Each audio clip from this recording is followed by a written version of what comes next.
السلام عليكم، بحبابا كي دايرين بخير؟ لاباس عليكم؟ نتمنى ان شاء الله تكونوا كامل بخير وعلى خير، ويلقاكم هذا الفيديو على تم الصحه والعافيه. مرحبا بكم معايا في نسمة اشرف وايمان. اليوم ان شاء الله غادي نحضر معكم تحليه كتجي رائعه بزاف وبمقادير بسيطه جدا، ان شاء الله تنال الاعجاب ديالكم، وتبعوا معايا الفيديو من الاول حتى الاخر باش تعرفوا المقادير وعلى طريقه التحضير. على بركه الله ندوزو المقادير. بالنسبه للمقادير عندي هنا البسكوي عادي يعني صابلي بدون الشوكولات، وعندي هنايا السكر سنيده، عندي النشا، وعندي الفلو، عندي جوج بنانات. بالنسبه للفلو عندي تاع الفريز تاع الشوكولات او تاع الفاني، وعندي هنايا الحليب تقريبا واحد ايترو ونص تاع الحليب.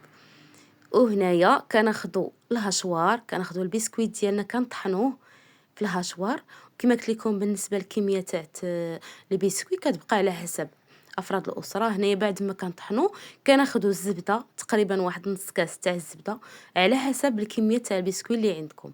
كنخلطوه مزيان حتى كنشوفوا به حتى كنجربوها في يدينا كي تجمع صافي. هنا كناخذوا المول ديالنا، كندير المول فردين او مول عادي كبير هكا، كنقادوه بالكاس حتى كتشوفوا الطبقه الاولى ديال البسكويت مقاده ها كما كتشوفوا.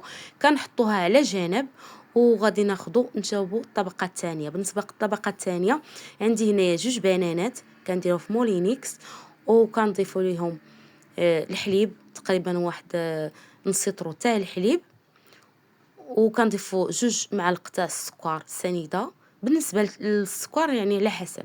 هنا كنضيفوا نص لتر ديال الحليب مع جوج بنانات وجوج معالق تاع السكر، وكنضيفوا الفلو. هنايا عندي الفلو تاع الفاني، الا كان تاع البنان حسن، الا لقيتو تاع البنان ديروا تاع البنان حسن.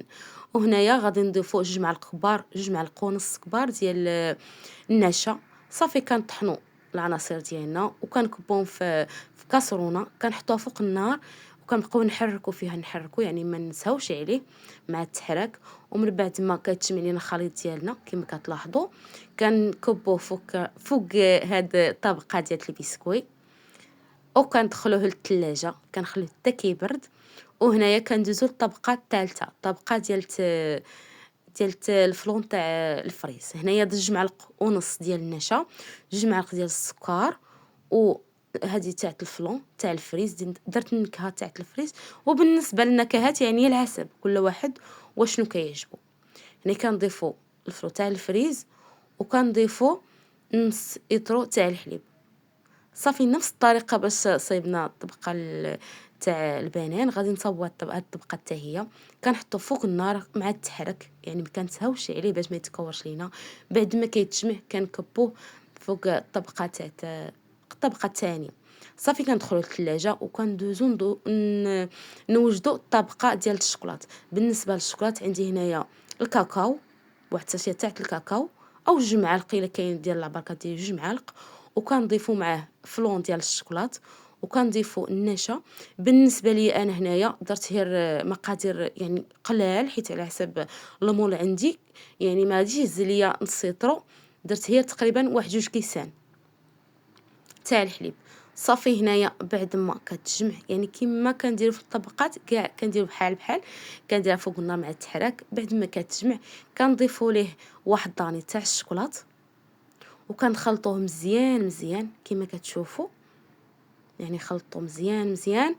ومن بعد غادي نخويوه فوق من الفوق يعني كطبقه اخيره.